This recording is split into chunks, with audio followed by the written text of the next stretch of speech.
You think your modern life is stressful? You think dealing with traffic jams, work deadlines, and social media drama is tough? Well, let me paint you a picture of what your day would look like if you woke up tomorrow in the Aztec Empire around the year 1500. Spoiler alert, you probably wouldn't make it to lunch. Now, before you get too comfortable, take a moment to hit that like button if you're ready for a journey into one of history's most fascinating and absolutely terrifying civilizations. And drop a comment letting me know where you're listening from and what time it is there. It's always amazing to see people from around the world falling asleep to these stories. Now, dim those lights, maybe turn on a fan for some gentle background noise, and let's ease into tonight's exploration of the Aztec Empire together. Most people think they know about the Aztecs. Pyramids, human sacrifice, feathered serpent gods, maybe some vague memories from a history class about Spanish conquistadors. But what they don't realize is just how sophisticated, complex, and absolutely brutal daily life was for ordinary people in this empire. We're talking about a civilization where your social status determined whether you lived in luxury or died horribly, where the gods demanded constant feeding with human blood, where breaking certain social rules could get you stoned to death in the public square. The Aztec Empire wasn't just one tribe living in the jungle. By 1500, we're looking at an empire that controlled most of central Mexico, with a population estimated between 15 and 25 million people. That's larger than most European countries at the time. The capital city of Tenochtitlan, built on an island in the middle of Lake Texcoco, was home to somewhere between 200,000 and 300,000 people. To put that in perspective, that made it one of the largest cities in the world, bigger than London, bigger than Paris, bigger than any European city except possibly Constantinople. But size doesn't tell you about the reality of living there. The Aztec Empire was a rigid hierarchy where your birth determined everything about your life. At the top sat the Tlatoani, the great speaker, essentially the emperor. Below him were the nobles, the Pipiltin, who owned land and held positions of power. Then came the commoners, the Masualtin, who made up the vast majority of the population. And at the bottom, barely considered human, were the slaves. Now, you might be thinking, okay, I'll just be born into the noble class, problem solved. But here's the thing, even if you managed to be born noble, your life would still be governed by rules so strict and punishments so severe that one wrong move could end with your heart being ripped out on top of a pyramid. The Aztecs didn't mess around when it came to social order. Let's start with something basic, your name. In Aztec society, your name wasn't just chosen because your parents liked how it sounded. Names carried deep spiritual significance and were often determined by the day you were born according to their complex calendar system. The Aztecs used two interlocking calendars, a 260-day ritual calendar and a 365-day solar calendar. The day of your birth determined your fate, your personality, and often your profession. Born on an unlucky day? Well, your parents might delay officially naming you for several days, hoping to find a more auspicious time. But let's say you survived the naming process and made it to childhood. Aztec children didn't have the luxury of a carefree youth. From the moment you could walk, you were being prepared for your role in society. Boys from noble families were sent to schools called Kalmakak, where they learned reading, writing, astronomy, theology, law, and military strategy. But this wasn't some gentle academic environment. Students slept on hard mats, woke before dawn for religious rituals, and were subjected to harsh physical discipline. They practiced bloodletting rituals on themselves, piercing their tongues and earlobes with thorns to offer blood to the gods. If you were a commoner boy, you'd attend a neighborhood school called a Telpochcali, which translates roughly to House of Youth.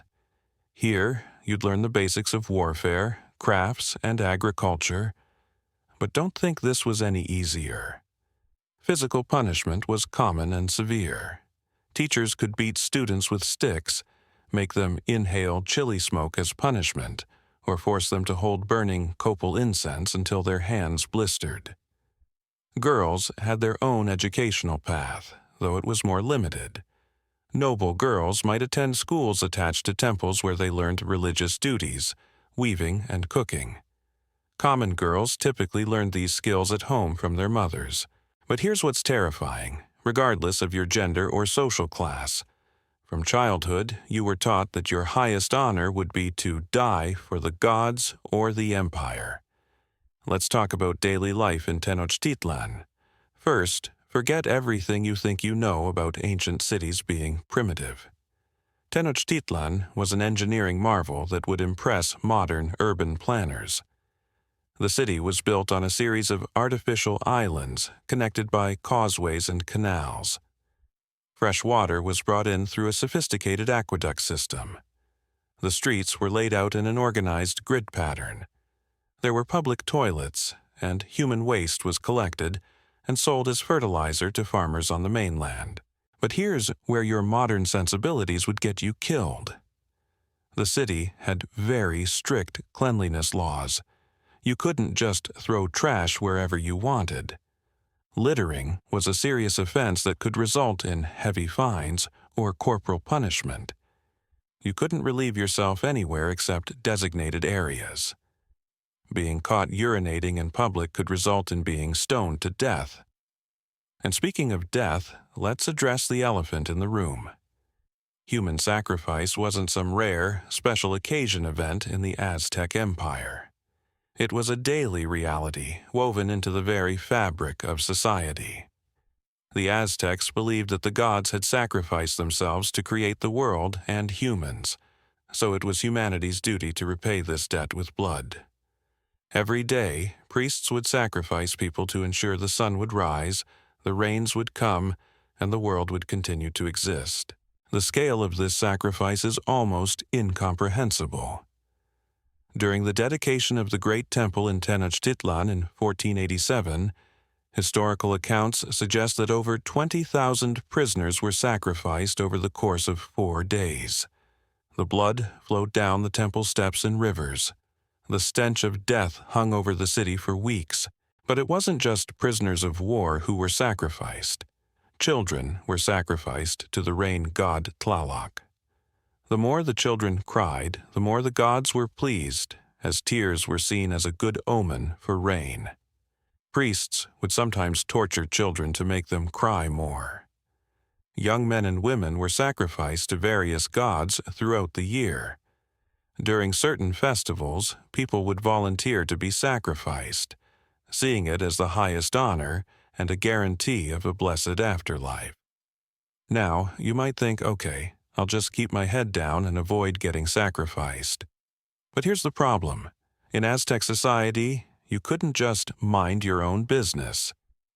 Everyone was expected to participate actively in religious ceremonies and community obligations. Failing to attend important festivals or religious observances was seen as a crime against the state and the gods. You could be executed for being insufficiently pious. Let's talk about food, because even eating in the Aztec Empire could get you killed. The Aztec diet was actually quite sophisticated. They had chocolate, which they drank as a bitter, frothy beverage, often mixed with chili peppers. They grew tomatoes, avocados, beans, squash, and dozens of varieties of chili peppers. They raised turkeys and dogs for meat, and they had an extensive system of aquaculture, raising fish and waterfowl in the lake systems around Tenochtitlan. But here's the catch. What you could eat depended entirely on your social status. Commoners were forbidden from eating certain foods that were reserved for the nobility. Chocolate was so valuable that cacao beans were used as currency. If you were caught eating foods above your station, you could face severe punishment, including death. There were sumptuary laws that regulated not just what you could eat, but what you could wear, what kind of house you could live in, even how you could decorate your home. Cotton clothing was reserved for nobles. Commoners had to wear clothes made from maguey fiber, which was rougher and less comfortable. The length and style of your clothing, the jewelry you wore, even the feathers you could use for decoration were all strictly regulated by law. Wearing the wrong type of clothing could identify you as breaking the law immediately. And let's not forget about the legal system. Aztec law was swift, harsh, and absolutely unforgiving. Theft was often punishable by death or slavery. Adultery was punishable by stoning. Public drunkenness, except during certain religious festivals, could result in having your head shaved and your house destroyed for a first offense. A second offense meant death. The courts didn't mess around with long deliberations either. Justice was expected to be swift. There were judges at various levels, from local neighborhood judges up to the Supreme Court presided over by the emperor himself. But don't expect anything like modern concepts of due process or the right to an attorney. You were expected to represent yourself, and the judge's decisions were final. Military service was compulsory for young men, and warfare was a constant reality. The Aztec Empire was built on conquest and tribute. They didn't just want to defeat their enemies, they wanted to capture them alive for sacrifice and to extract tribute from conquered peoples. Young warriors were expected to capture enemies in battle. A warrior who couldn't capture prisoners was considered a failure and would face social shame. But warfare wasn't just about glory and honor. It was about survival of the empire.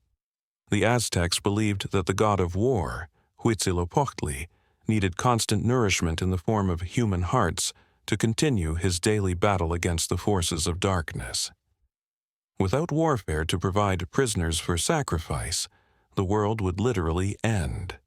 The economic system was based on tribute and trade, but it was also incredibly complex.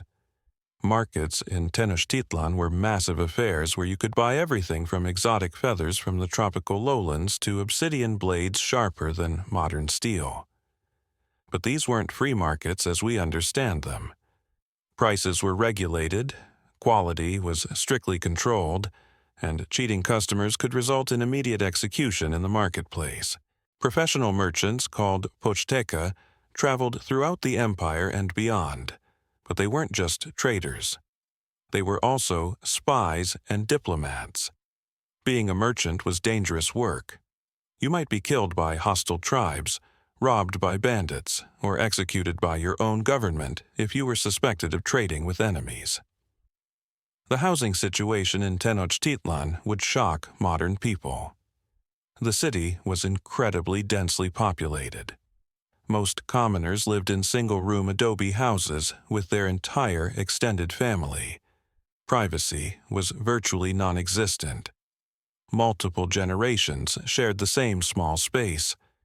Cooking was done on small braziers that filled the rooms with smoke. There were no windows, just doorways that were covered with mats. Noble houses were larger and more elaborate, built around courtyards with multiple rooms. But even nobles lived in what we would consider cramped conditions by modern standards.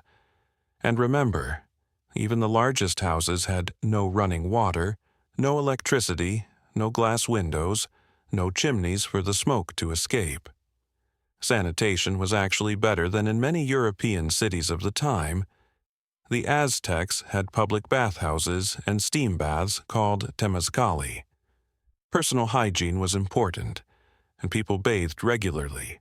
But medical care was a mixture of sophisticated herbal knowledge and religious ritual.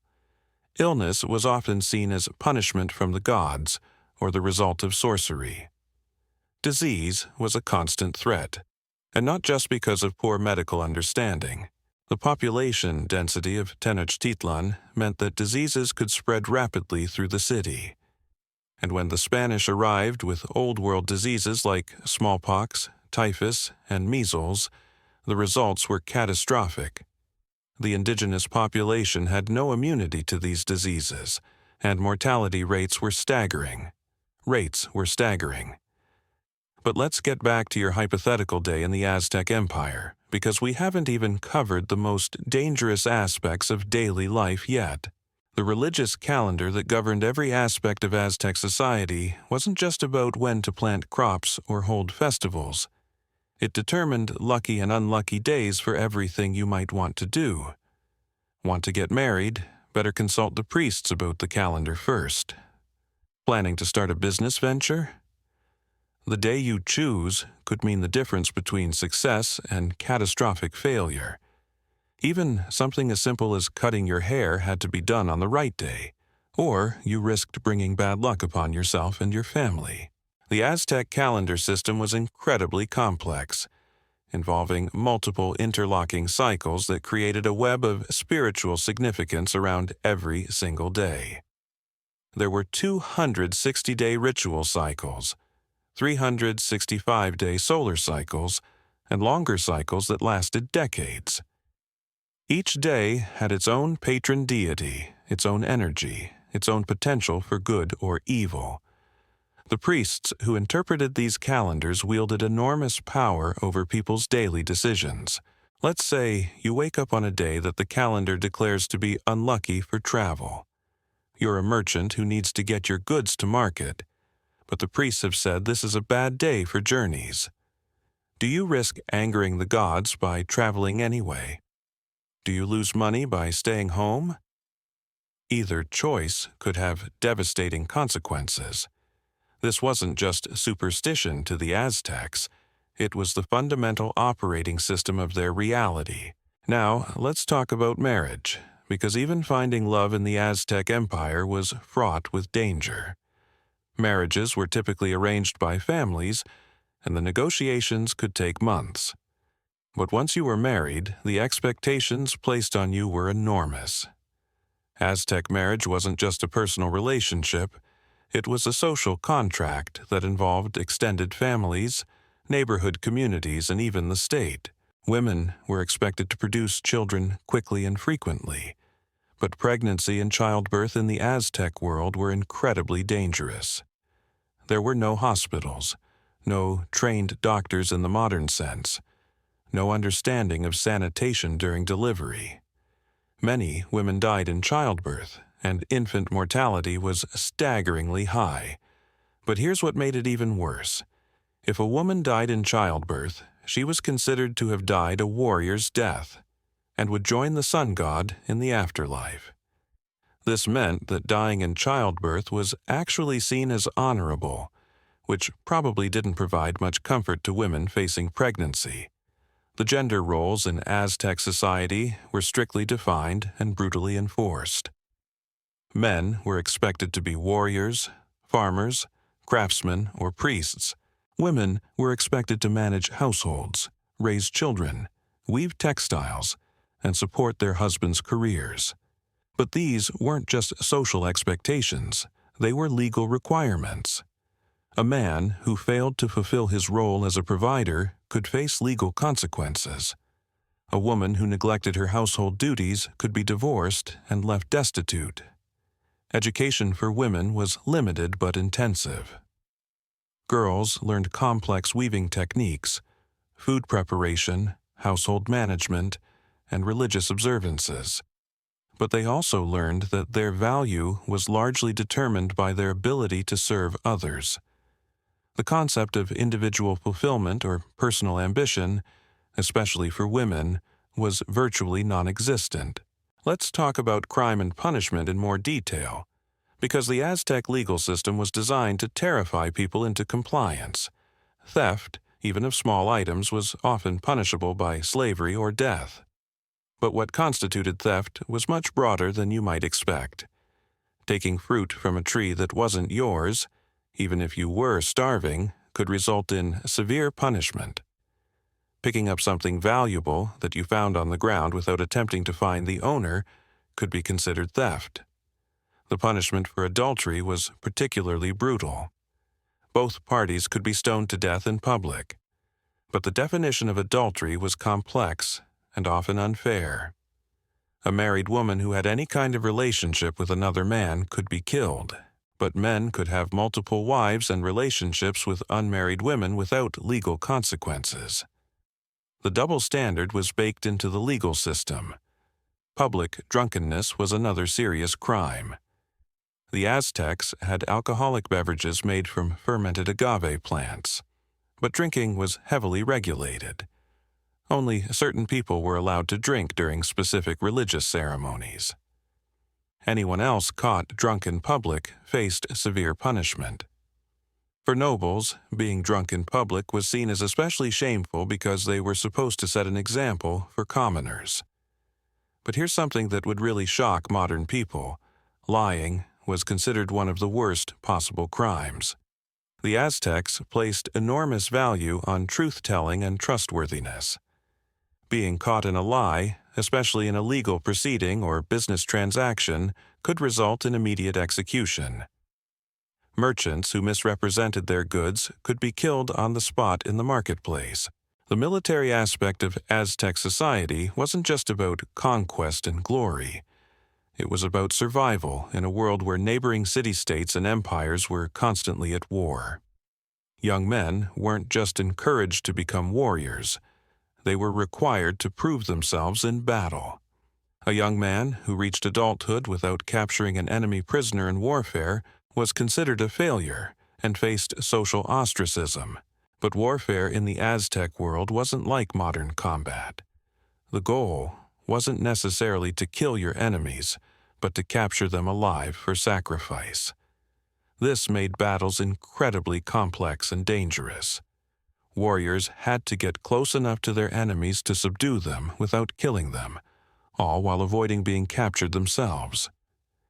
The weapons were designed for this kind of combat, clubs embedded with obsidian blades that could wound and disable rather than kill outright. The training for warfare began in childhood and was absolutely brutal. Boys learned to use weapons from a young age, but they also learned to endure pain and hardship. Military schools subjected students to harsh physical conditioning, sleep deprivation, and psychological pressure designed to weed out the weak. Many boys didn't survive the training process. Even if you survived military training and proved yourself in battle, your service to the empire was far from over. Warriors were expected to participate in religious ceremonies, often involving bloodletting and other painful rituals. They had to maintain their equipment, train younger warriors, and remain ready for deployment at a moment's notice. The tribute system that supported the Aztec Empire created its own set of dangers for ordinary people. Every conquered city and region was required to send specific amounts of goods to Tenochtitlan on a regular schedule. This might include foodstuffs, textiles, precious metals, exotic animals, or human beings for sacrifice. The responsibility for collecting and delivering this tribute often fell on local communities. If your community failed to deliver the required tribute on time, the consequences were severe. The Aztec military would arrive to punish the entire population. People could be enslaved, executed, or dragged back to Tenochtitlan for sacrifice. Even natural disasters that prevented communities from producing enough tribute weren't accepted as valid excuses. The pressure to meet tribute demands meant that local communities often had to sacrifice their own well-being. Farmers might be forced to give up seed corn needed for next year's planting. Craftsmen might have to hand over tools essential for their work. Families might be forced to sell children into slavery to meet tribute obligations. The social mobility that existed in Aztec society was extremely limited and dangerous. While it was theoretically possible for a commoner to rise in status through military achievement or exceptional service, the reality was that most people remained in the social class they were born into. And even those who did manage to rise faced constant scrutiny and potential downfall. A commoner who became a successful warrior and was awarded noble status still faced discrimination from hereditary nobles. They had to prove themselves constantly and could lose their status quickly if they made mistakes. The pressure to maintain their new position often drove newly elevated nobles to take extreme risks in warfare or politics. The religious obligations that governed daily life were incredibly time-consuming and expensive. Every household was expected to participate in numerous festivals throughout the year. This meant providing food offerings, decorations, and sometimes human sacrifices. Poor families often went into debt trying to fulfill their religious obligations. The priests who oversaw religious life wielded enormous power over ordinary people. They could declare that someone's misfortune was punishment from the gods, effectively destroying that person's reputation and social standing. They controlled access to religious ceremonies that were essential for everything from successful harvests to safe childbirth. But priests themselves lived under incredibly strict rules. They were celibate, practiced extreme forms of self-mortification, and were expected to be available for religious duties at all hours. Many priests died young from the physical demands of their religious practices, including regular bloodletting and exposure to dangerous substances used in religious rituals. The environmental challenges of living in the Valley of Mexico added another layer of danger to daily life. The region was prone to flooding, earthquakes, and volcanic activity. The lake system around Tenochtitlan could rise rapidly during the rainy season, threatening to flood the city. Earthquakes could destroy buildings and kill hundreds of people in moments. But the Aztecs interpreted these natural disasters as signs of divine displeasure. When disasters struck, the response wasn't just practical reconstruction, but increased human sacrifice to appease angry gods. This meant that natural disasters often led to waves of executions as priests and rulers sought to restore divine favor. The agricultural system that supported the empire was incredibly sophisticated but also fragile. The famous floating gardens called chinampas could produce enormous amounts of food in a small space, but they required constant maintenance and were vulnerable to changes in water level or quality. A single bad harvest could lead to widespread famine and social unrest. Food storage and preservation were major challenges in the tropical climate.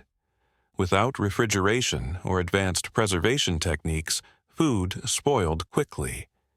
This meant that communities lived constantly on the edge of hunger, with only small reserves to fall back on during difficult times.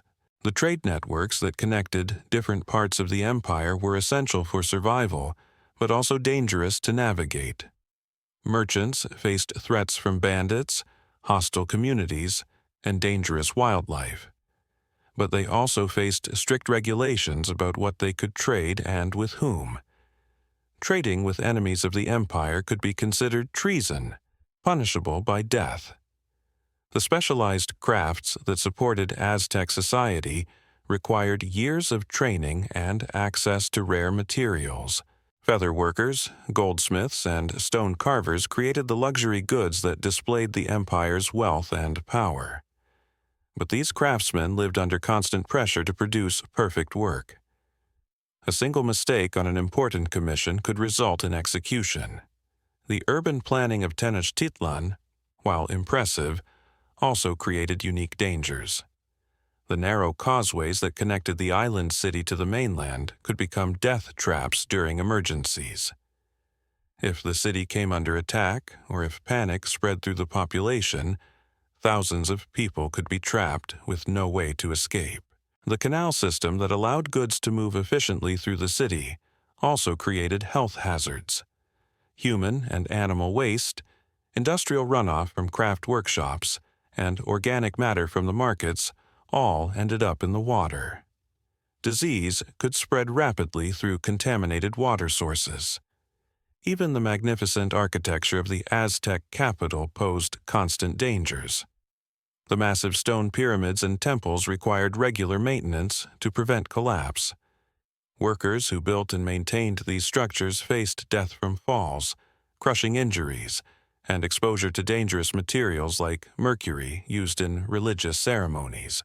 The political system that held the empire together was based on personal relationships and constantly shifting alliances. A change in leadership, either locally or at the imperial level, could completely alter your circumstances overnight. People who were favored under one ruler might find themselves targeted for elimination under the next. The emperor himself lived under constant threat. Aztec history is full of rulers who were assassinated, overthrown, or forced to commit suicide. The pressure of maintaining divine favor, military success, and economic prosperity was enormous. Failure in any of these areas could lead to revolt or divine punishment. But perhaps the most terrifying aspect of life in the Aztec Empire was the constant awareness that your death might be required at any moment for the greater good. Every person understood that they might be called upon to sacrifice themselves for religious purposes, military needs, or social stability. This wasn't just a theoretical possibility, it was a daily reality that shaped every decision and relationship. The psychological impact of living under these conditions must have been enormous. Modern people struggle with far less stress and uncertainty. Imagine facing every day knowing that a single mistake, a stroke of bad luck, or simply being in the wrong place at the wrong time could result in your heart being cut out on an altar, while thousands of people watched and cheered or read. Yet, somehow, people not only survived in this world, but created one of the most sophisticated civilizations in human history. The Aztec Empire wasn't just a collection of terrified people stumbling through life hoping to avoid execution. It was a complex society where millions of people found ways to thrive, create beauty, and build meaningful lives within these seemingly impossible constraints. The family structure that held Aztec society together was both your greatest protection and your greatest vulnerability. Extended families lived in compounds called calpuli, which were neighborhood units that included dozens or even hundreds of related individuals. These weren't just residential areas, they were economic, social, and political units that controlled land, organized labor, and provided mutual support. Your calpuli determined everything about your life: which school your children attended, what crafts you could practice, who you could marry, even where you could be buried. But it also provided security in a dangerous world. If you became sick or injured, your calpuli had obligations to care for you. If you died, they would support your widow and orphans. If you were accused of a crime, they might speak for your character. But this protection came with a price. You couldn't just leave your calpuli if you didn't like the people or the work assignments. You were bound to them for life, and they were bound to you. If one member of your calpuli committed a serious crime, the entire group might face collective punishment. If your calpuli failed to meet its tribute obligations, everyone would suffer the consequences. The housing within these family compounds was designed around shared courtyards where multiple generations lived in close proximity. Privacy, as we understand it, simply didn't exist. Your personal business was everyone's business. Your successes were celebrated by the group, but your failures brought shame on the entire family. The pressure to conform and contribute was enormous. Children in these compounds learned their roles through constant observation and participation. There were no babysitters or daycare centers. Children were integrated into adult activities from an early age. A 4-year-old might help with simple weaving tasks. A 6-year-old could assist with food preparation. By age 8, children were expected to contribute meaningfully to household labor. The educational system extended far beyond the formal schools. Children learned through apprenticeship to older family members. Boys learned crafts, farming techniques, and military skills by working alongside their fathers and uncles. Girls learned weaving, cooking, childcare, and household management from their mothers and aunts. But this wasn't gentle guidance. It was intensive training with harsh consequences for failure. Let's talk about what you would actually eat on a typical day. Because Aztec cuisine was far more sophisticated than most people realize, but also restricted in ways that could literally starve you. The basic diet for commoners centered around corn, beans, and squash, the famous three sisters that provided complete nutrition when eaten together. But corn wasn't just food, it was sacred. The Aztecs believed that humans were literally made from corn by the gods. Corn was prepared in dozens of different ways. It could be ground into flour for tortillas, boiled into gruels, fermented into alcoholic beverages, or mixed with other ingredients to create complex dishes. But the process of preparing corn was incredibly labor-intensive. Women spent hours every day grinding corn on stone metats, a backbreaking task that left many women with permanent spinal damage. The variety of chili peppers available would amaze modern people. The Aztecs cultivated dozens of varieties, each with its own heat level, flavor profile, and culinary use. But peppers weren't just seasoning, they were medicine, religious offerings, and status symbols. Some varieties were so valuable that they were reserved for nobles and religious ceremonies. Protein sources included turkeys, dogs, fish, and various insects. Grasshoppers, ant larvae, and worm eggs were considered delicacies. These weren't desperation foods, they were carefully prepared dishes that provided essential nutrients. But access to protein was strictly limited by social class and availability. A commoner might eat meat only a few times per month. Chocolate, one of the Aztecs' greatest contributions to world cuisine, was consumed as a bitter, frothy drink mixed with spices like chili, vanilla, and honey. But chocolate was so valuable that it was used as currency. A tomato might cost 1 cacao bean, while a turkey could cost 200 beans. For commoners, chocolate was an occasional luxury, not a daily pleasure. The markets where food was sold were marvels of organization and regulation. The Great Market at Tlatelolco, adjacent to Tenochtitlan, was said to accommodate 60,000 people on busy days. Different sections sold different types of goods, and quality standards were strictly enforced. Merchants who sold spoiled food or cheated on weights and measures could be executed on the spot. But shopping in these markets required navigating complex social protocols. You couldn't just grab what you wanted and pay for it. There were proper ways to approach vendors, appropriate greetings to exchange, and specific bargaining procedures to follow. A foreigner or someone from a different social class could easily make mistakes that resulted in conflict or even legal trouble. The seasonal nature of Aztec cuisine meant that your diet varied dramatically throughout the year. During the rainy season, fresh vegetables and fruits were abundant, but during the dry season, people relied heavily on stored grains and preserved foods. Families who failed to preserve enough food during abundant times faced starvation during lean periods.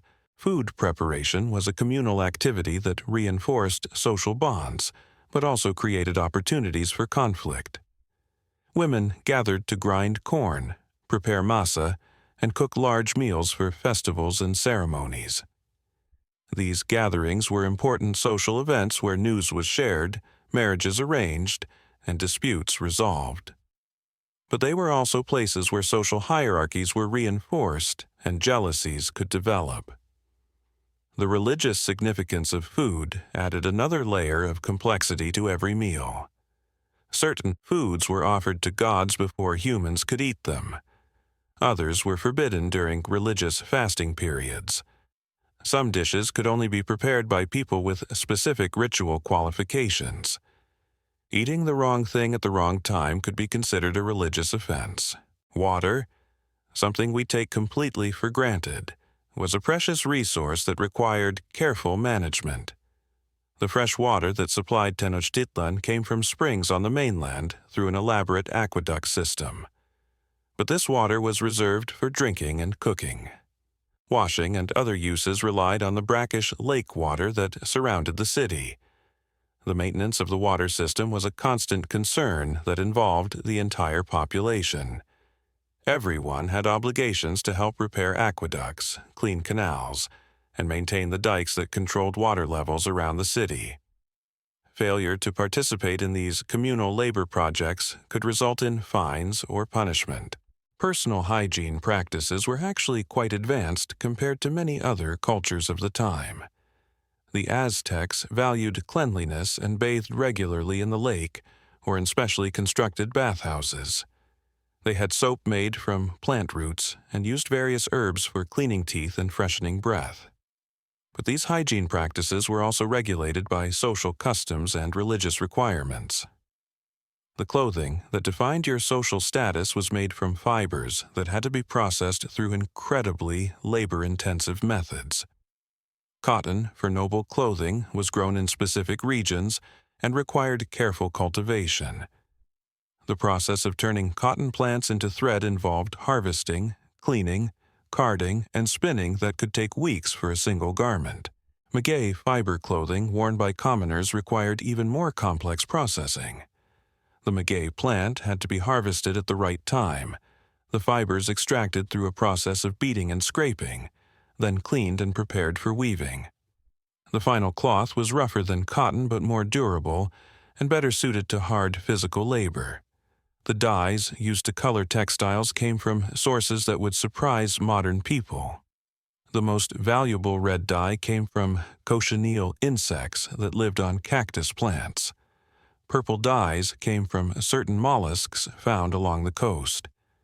Yellow could be extracted from various flowers and tree barks, but obtaining these dyes required extensive trade networks and specialized knowledge that made colored clothing expensive and rare. Weaving itself was considered a sacred art form associated with goddesses and cosmic creation. Women learned complex weaving techniques that could take years to master. The patterns woven into textiles weren't just decorative. They carried symbolic meanings related to religious beliefs, family histories, and social identities. The jewelry and ornaments that completed an outfit were made from materials that required dangerous expeditions to obtain. Gold came from rivers in distant territories. Jade was mined in regions controlled by hostile tribes. Feathers for elaborate headdresses came from tropical birds that lived in dangerous jungle regions. The craftsmen who created these luxury items risked their lives to gather raw materials. Personal adornment wasn't just about beauty or status, it was about spiritual protection and social communication. Different ornaments indicated your profession, marital status, religious affiliations, and family connections. Wearing the wrong ornaments could send confusing or offensive messages that might result in social conflict. The beauty standards of Aztec society would seem strange to modern people. Both men and women practiced various forms of body modification. Cranial shaping was performed on infants to create elongated skulls that were considered attractive. Teeth were filed and inlaid with precious stones. Ears and lips were pierced to accommodate elaborate ornaments. These body modifications weren't cosmetic choices. They were social requirements that marked you as a civilized person. Someone without proper body modifications might be considered barbaric or foreign, but the procedures themselves were dangerous and painful. Many children died from infections or complications related to body modification practices. The daily schedule that governed Aztec life was determined by religious obligations rather than personal preferences. Each day began before dawn with prayers and offerings to household gods. The timing of meals, work activities, and social interactions was coordinated with religious ceremonies and astronomical observations. Work schedules varied by profession, but were generally much more demanding than modern jobs. Farmers worked from dawn to dusk during planting and harvest seasons. Craftsmen worked long hours to meet demanding production quotas. Even nobles had extensive obligations to oversee their estates, participate in religious ceremonies, and fulfill military duties. The concept of leisure time as we understand it was virtually non-existent.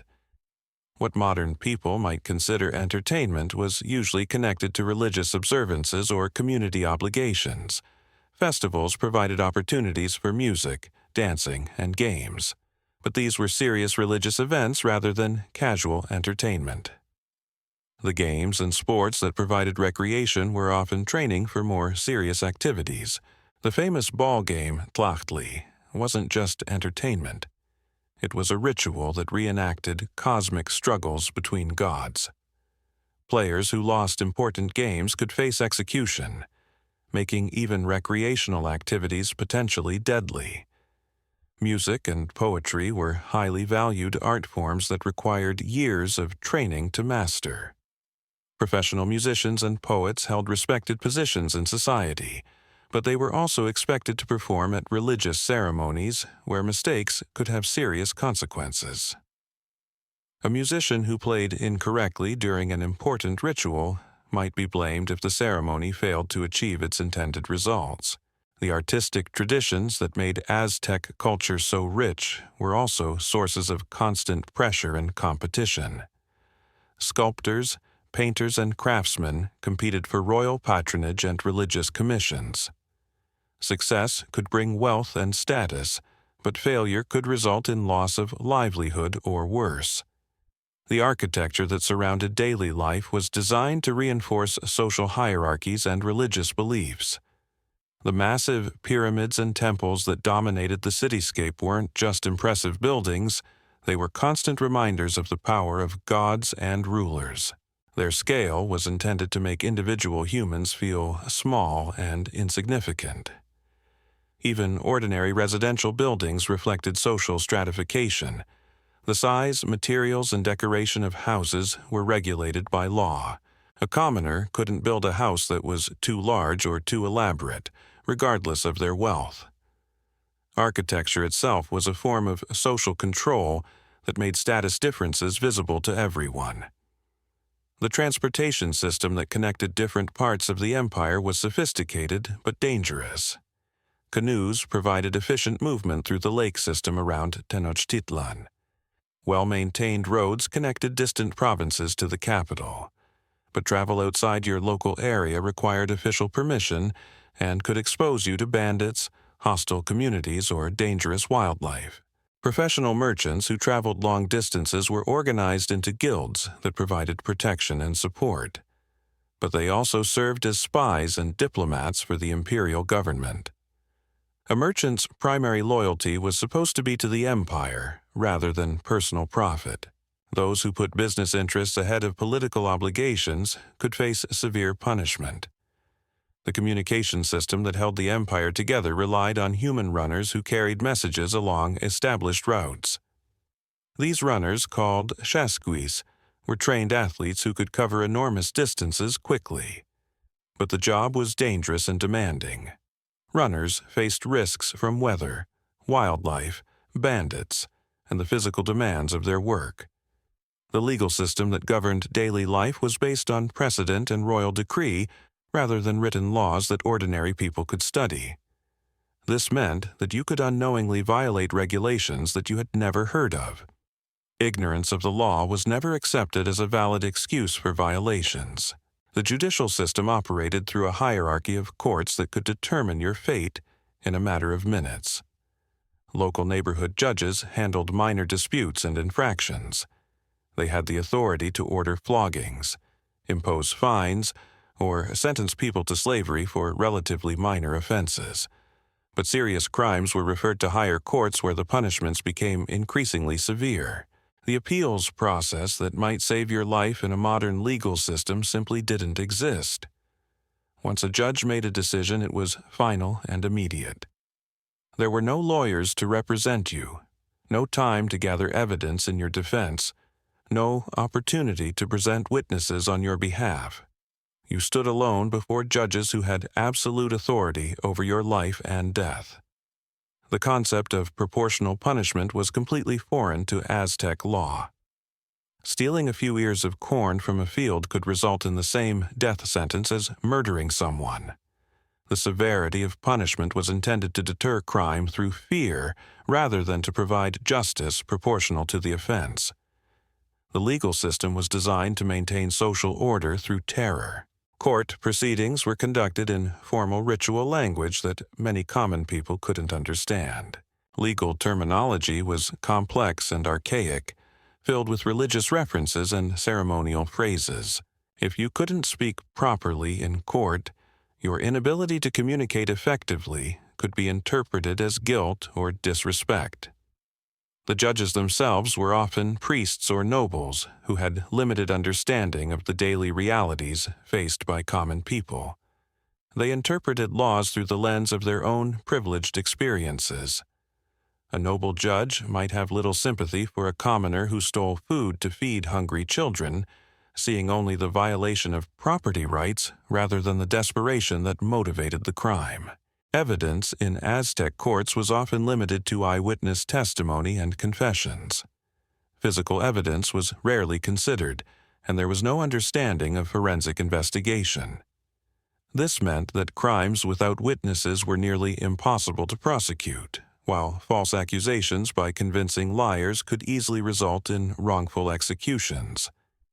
The torture used to extract confessions was both brutal and sophisticated. Suspects could be subjected to burning, drowning, crushing, or exposure to poisonous insects. The assumption was that guilty people would confess quickly to avoid prolonged suffering, while innocent people would endure torture without admitting to crimes they didn't commit. This logic was obviously flawed, but it formed the basis of criminal investigation. Women faced particular disadvantages in the legal system. Their testimony was often considered less reliable than men's testimony. They had limited ability to bring charges against men who harmed them. In cases involving domestic violence or sexual assault, women were often blamed for provoking the attacks or failing to adequately protect themselves. The economic crimes that could destroy your life were often based on concepts of honor and social obligation rather than simple theft or fraud. Failing to contribute adequately to community projects could be considered a form of theft from society. Not maintaining your property in good condition could be seen as damaging the neighborhood's reputation and prosperity. Business contracts were sealed with elaborate rituals that invoked divine witnesses. Breaking a contract wasn't just a civil matter. It was a religious offense that angered the gods. Merchants who failed to deliver goods as promised might face not only financial penalties but also spiritual punishment that could affect their entire families. The workplace safety standards that protect modern workers were completely absent in Aztec society. Construction workers building temples and pyramids faced constant dangers from falling stones, collapsing scaffolds, and toxic materials used in decoration. Mining operations that extracted precious metals and stones had casualty rates that would be considered criminal by modern standards. Craftsmen, working with dangerous materials like mercury, used in mirror making and religious ceremonies, had no protection from toxic exposure. Many skilled artisans died young from poisoning or developed debilitating illnesses that ended their careers. The knowledge needed to work safely with dangerous substances was often kept secret by guilds, leaving individual workers vulnerable. Agricultural workers faced seasonal unemployment and dangerous working conditions in the Chinampas and hillside farms around the capital. The irrigation systems that made intensive agriculture possible also created breeding grounds for disease-carrying insects. Farmers regularly contracted malaria, dysentery, and other waterborne illnesses that could be fatal without proper medical care. The medical system that was supposed to treat these occupational hazards was a mixture of effective herbal remedies and dangerous supernatural beliefs. Aztec physicians had extensive knowledge of medicinal plants and could perform some surgical procedures successfully, but they also believed that many illnesses were caused by angry spirits or divine punishment for moral failings. Mental health problems were generally interpreted as spiritual possessions or curses rather than medical conditions. People suffering from what we might recognize as depression, anxiety, or psychotic episodes were often subjected to violent exorcism rituals or abandoned by their families as being cursed by the gods.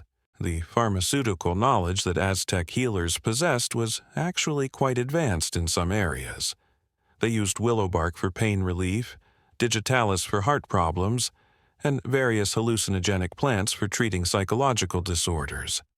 But the dosages were often guesswork, and harmful side effects were common. Many patients died from treatments that were intended to cure them. Surgical procedures were performed without anesthesia or proper sterilization. Patients had to endure operations while fully conscious, often restrained by multiple assistants.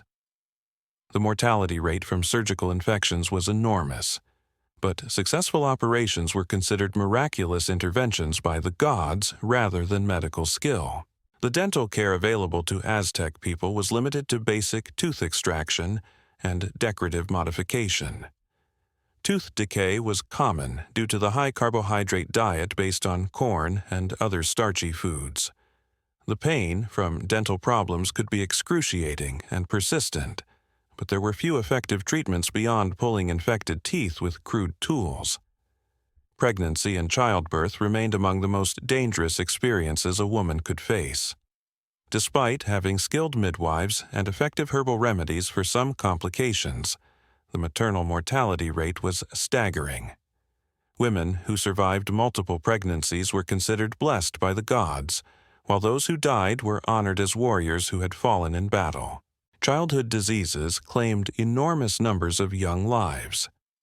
Without vaccinations or understanding of disease transmission, epidemics could sweep through communities and kill large percentages of children.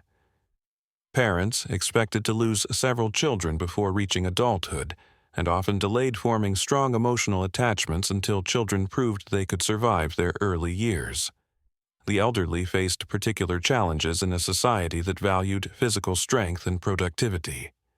Once people became too old to work effectively, they depended entirely on their families for support.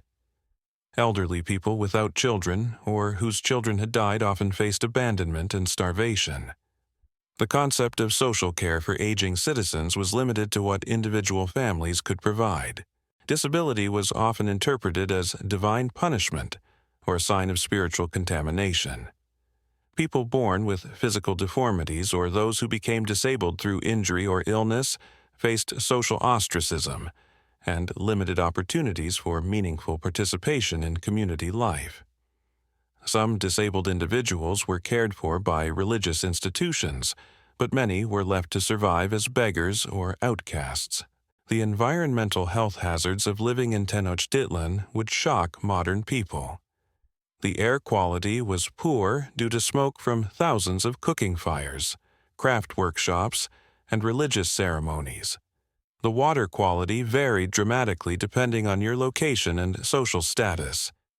Industrial pollution from metalworking, textile production, and other crafts contaminated soil and water sources. Noise pollution was a constant problem in the densely populated city. The sounds of construction, religious ceremonies, markets, and daily life created a cacophony that never stopped. Sleep deprivation was common, especially during frequent religious festivals that involved all-night ceremonies with drums, horns, and chanting.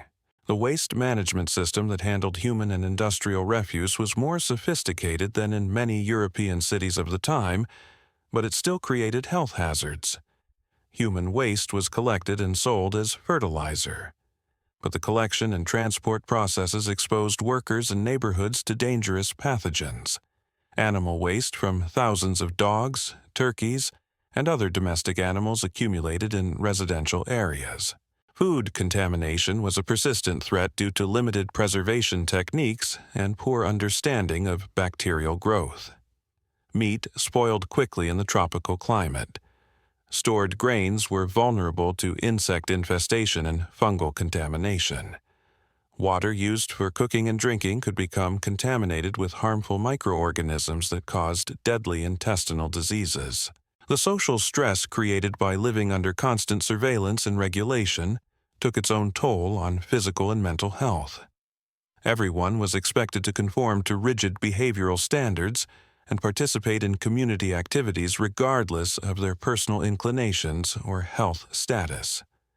The psychological pressure of never being able to relax or express individual preferences created chronic anxiety that manifested in physical symptoms. Economic insecurity was a constant source of stress for most families. The tribute system that supported the empire could demand large portions of a family's production at any time. Natural disasters, crop failures, or political changes could eliminate years of savings overnight. Most people lived close to the edge of survival with no safety net to fall back on during emergencies. The religious obligations that governed daily life created additional economic burdens that many families could barely afford. Participating in festivals required providing food offerings, decorations, and sometimes expensive gifts for priests and nobles. Families often went into debt to fulfill their religious obligations, creating financial stress that lasted for years. The educational expenses associated with preparing children for adult roles were significant but necessary investments. Boys needed weapons, armor, and training materials for military service. Girls needed looms, tools, and materials for textile production. Families that couldn't afford proper equipment for their children faced the prospect of their offspring being unable to fulfill their social obligations. The transportation costs for families living outside Tenochtitlan could be prohibitive. Bringing tribute goods to the capital required boats, porters, and time away from productive work. Families in distant provinces might spend weeks traveling to fulfill their obligations to the empire, leaving their homes and farms vulnerable to theft or damage. The communication barriers created by linguistic diversity within the empire added another layer of complexity to daily life. While Nahuatl was the official language of administration and trade, many regions had their own languages and dialects. People traveling outside their home areas might struggle to communicate basic needs or understand local customs and laws. Cultural differences between regions could create serious problems for people forced to relocate for military service, tribute obligations, or marriage arrangements. Food preferences, religious practices, and social customs varied significantly across the empire. People who found themselves in unfamiliar cultural environments often faced discrimination or misunderstanding that could escalate into serious conflicts. The technological limitations of Aztec society created daily frustrations and dangers that modern people would find unbearable. Without metal tools, many tasks that should have been simple became difficult and time-consuming. Cutting wood, shaping stone, and preparing food all required enormous amounts of physical effort and skill. The lack of wheeled transportation meant that moving heavy objects required human labor exclusively. Building projects, agricultural work, and household tasks all demanded more physical strength and endurance than most modern people possess. The physical wear and tear on human bodies was enormous, leading to early disability and shortened lifespans. Storage and preservation of perishable goods was a constant challenge without refrigeration or effective sealing techniques. Food spoilage led to waste that poor families could ill afford. Tools and weapons made from organic materials like wood and bone required constant maintenance and frequent replacement. The lighting technology available for nighttime activities was primitive and dangerous. Oil lamps and torches provided minimal illumination while creating fire hazards and producing toxic smoke. Most activities had to be completed during daylight hours, severely limiting productivity and creating scheduling constraints that affected every aspect of daily life. The timekeeping methods used to coordinate social activities were complex but imprecise. Without mechanical clocks, people relied on astronomical observations and natural phenomena to determine when to begin work, attend ceremonies, or meet social obligations. Misunderstanding about timing could lead to missed opportunities or social conflicts. The record-keeping systems that tracked tribute obligations, legal proceedings, and administrative decisions relied on pictographic writing that was difficult to learn and easy to misinterpret. Important information could be lost or corrupted during transmission, leading to disputes and injustices that might take years to resolve. The weather prediction methods available to farmers and planners were based on traditional knowledge and astronomical observations that were often inaccurate. Unexpected droughts, floods, or storms could destroy crops and disrupt economic activities without adequate warning. Communities had limited ability to prepare for or respond to weather-related emergencies. The military technology that protected the empire from external threats was effective for its time, but required enormous human resources to maintain. The obsidian weapons that made Aztec warriors formidable in combat were brittle and required constant replacement. The logistics of supplying armies with food, weapons, and equipment placed heavy burdens on civilian populations. The construction techniques used to build the impressive architecture of Tenochtitlan demanded massive amounts of human labor and caused significant environmental damage. Quarrying stone, cutting timber, and transporting building materials required the efforts of thousands of workers who faced dangerous working conditions and minimal compensation for their efforts. The manufacturing systems that supported Aztec society created their own network of hazards and dependencies that could trap entire families in cycles of poverty and danger. Specialized crafts like featherworking, goldsmithing, and stone carving required access to expensive raw materials that often came from hostile territories. A featherworker might spend months creating an elaborate headdress only to discover that political conflicts had cut off access to the specific bird plumes needed to complete the piece. The guild systems that controlled various crafts were simultaneously protective and restrictive. While they provided training, quality standards, and mutual support for their members, they also limited innovation and restricted entry into profitable professions. A talented young person born outside an established craft family might never gain access to the training needed to develop their abilities. The guilds jealously guarded their trade secrets and actively prevented outsiders from learning their techniques. Apprenticeship in these specialized crafts began in early childhood and lasted for years, without any guarantee of eventual acceptance as a full guild member. Young apprentices faced brutal working conditions, physical punishment for mistakes, and exploitation by masters who used their labor without providing adequate compensation. Many apprentices died from exposure to toxic materials or industrial accidents before completing their training. The quality control standards enforced by craft guilds were unforgiving. A single mistake in an important commission could result in a craftsman being expelled from their guild and banned from practicing their trade.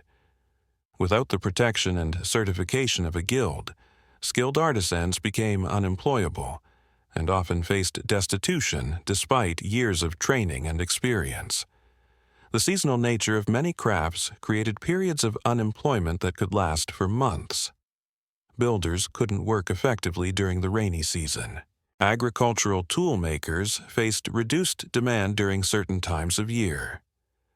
Families dependent on seasonal crafts had to carefully manage their resources to survive during lean periods, and many accumulated debts that took years to repay.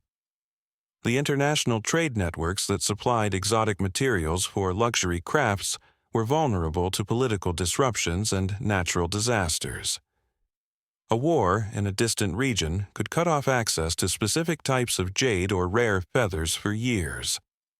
Volcanic eruptions, earthquakes, or severe storms could destroy trade routes and eliminate access to essential materials.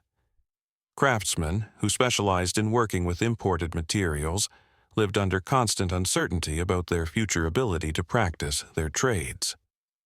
The taxation system that funded the imperial government created additional economic pressures that many families couldn't sustain. Beyond the tribute obligations that required specific goods, families also faced labor taxes that demanded weeks of unpaid work on public projects. Men might be required to spend months working on temple construction or road maintenance, while their families struggled to survive without their labor and income.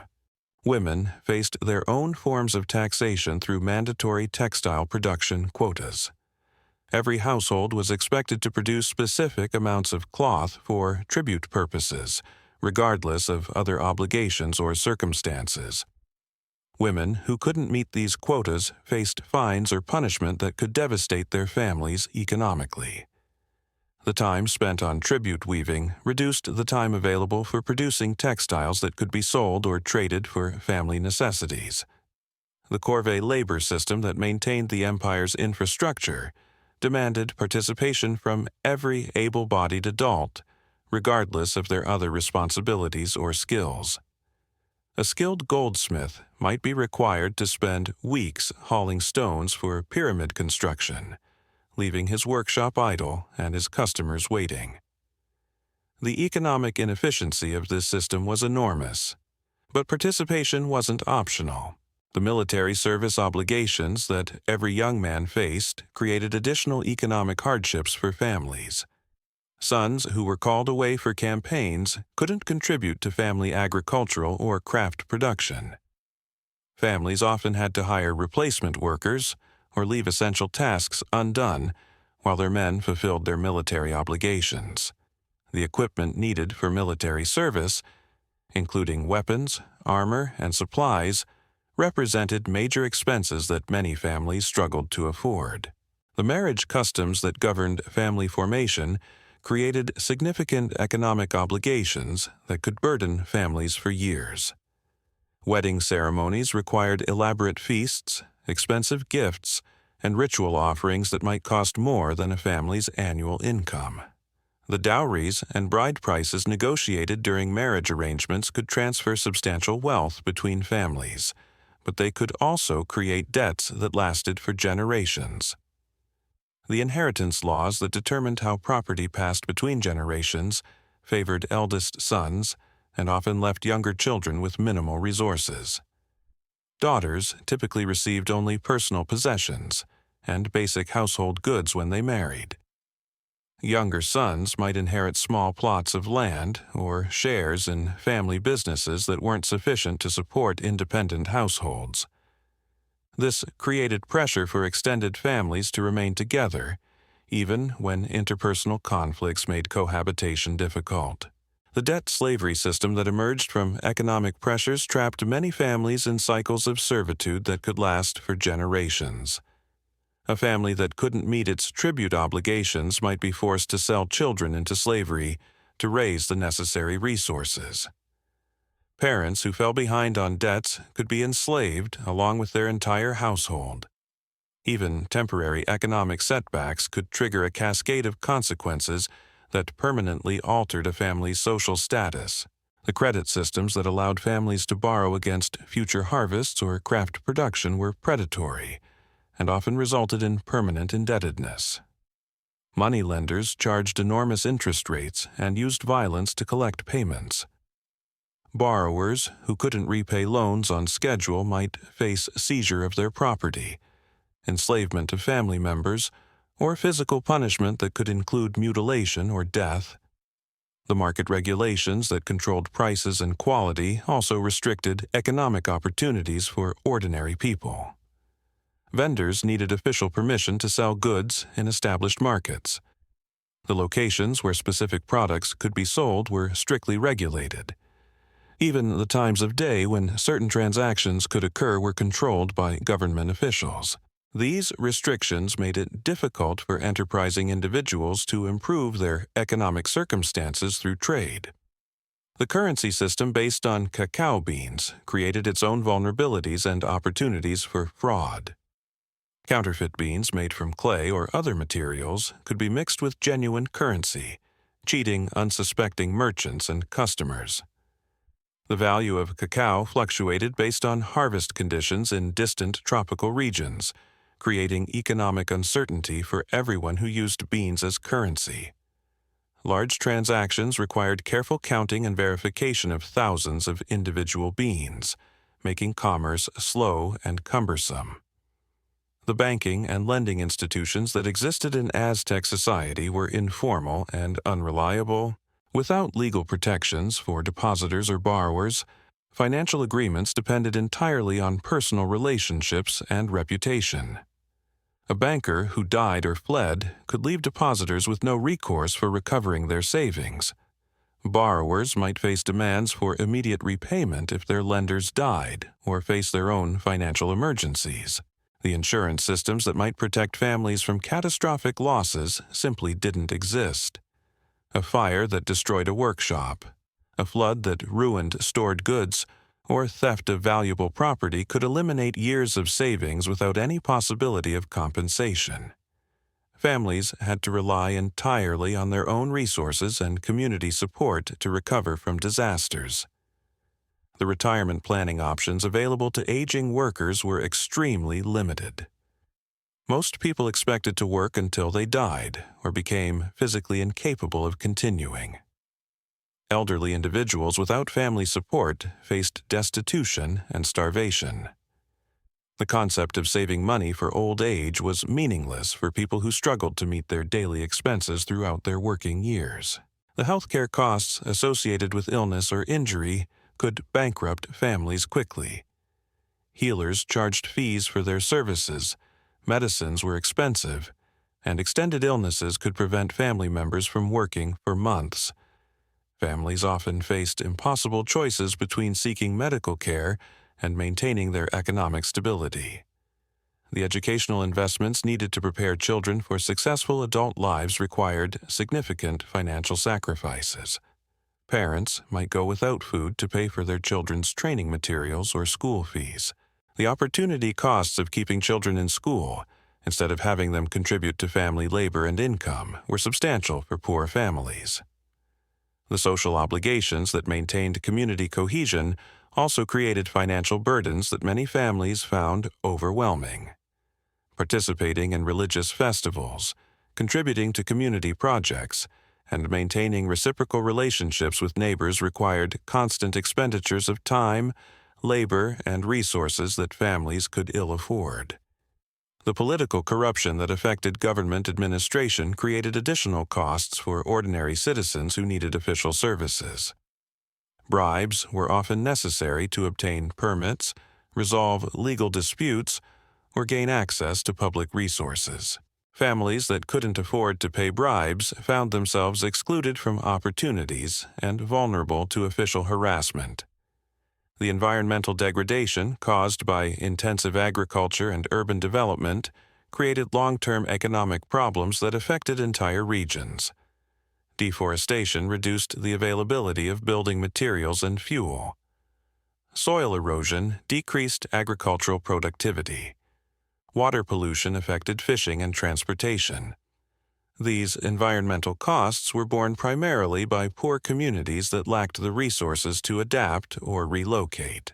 The technological stagnation that characterized some aspects of Aztec society limited economic opportunities and productivity improvements. Without innovations in transportation, manufacturing, or agriculture, families remained trapped in cycles of subsistence-level production that offered little hope for economic advancement. The demographic pressures created by population growth strained the empire's ability to provide adequate resources for all its citizens. As population increased, the amount of agricultural land available per person decreased. Competition for jobs and resources intensified. Young people faced increasingly limited opportunities to establish independent households and achieve economic security. The military conflicts that periodically disrupted trade and agriculture created economic instability that affected everyone in the empire. Wars interrupted commerce, destroyed property, and diverted resources from productive activities to military purposes. Even distant conflicts could affect local communities through changes in tribute demands or conscription requirements. The religious obligations that required substantial economic sacrifices were non-negotiable aspects of daily life.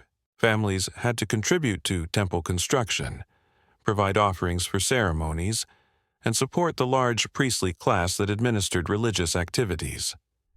These religious expenses competed directly with family needs for food, shelter, and other necessities. The legal system that was supposed to protect property rights and enforce contracts was expensive to access and often corrupt. Court proceedings required fees, bribes, and time away from productive work.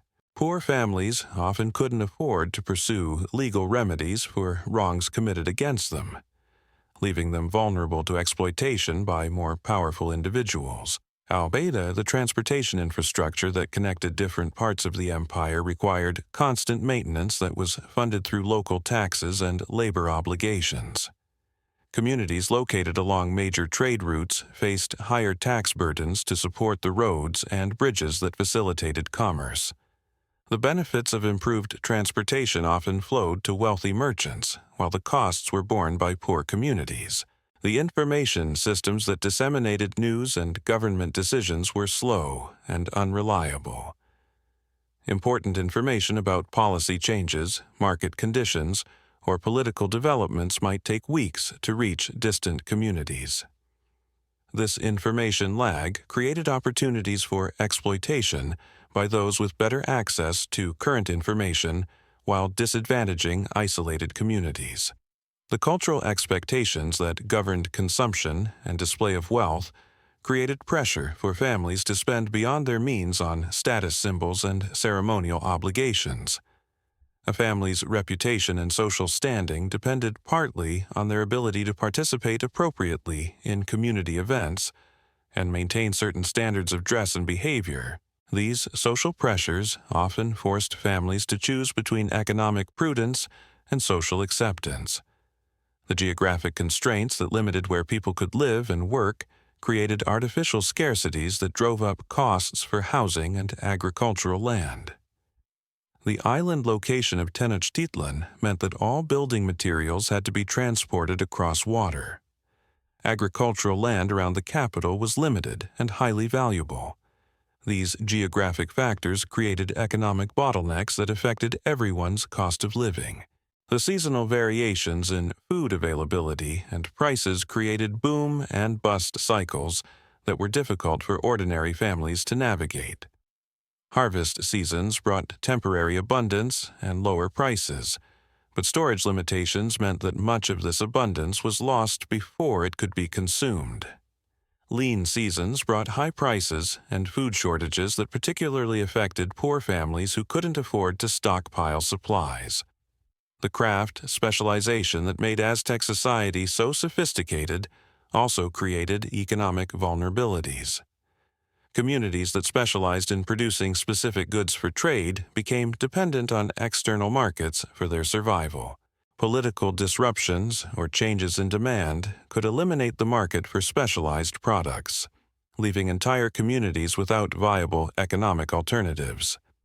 The tribute system that funded the imperial government created cascading economic effects that touched every level of society. Local rulers who collected tribute for the emperor often imposed additional taxes on their subjects to cover collection costs and ensure their own compliance. These multiple layers of taxation created cumulative burdens that many families simply couldn't sustain. The social mobility that was theoretically possible through military achievement or exceptional service was practically limited by the economic barriers that prevented most people from acquiring the education, equipment, and connections necessary for advancement. The costs of preparing for military service or craft specialization were often beyond the reach of poor families, perpetuating existing social hierarchies. The brewing industry that supplied the alcoholic beverages essential for religious ceremonies and social gatherings operated under strict government control that limited both production and consumption. Pulque, the fermented agave beverage that provided much of the empire's alcohol, could only be produced by licensed brewers who paid substantial fees for their permits. The agave plants needed for brewing took years to mature, requiring long-term investments that many families couldn't afford.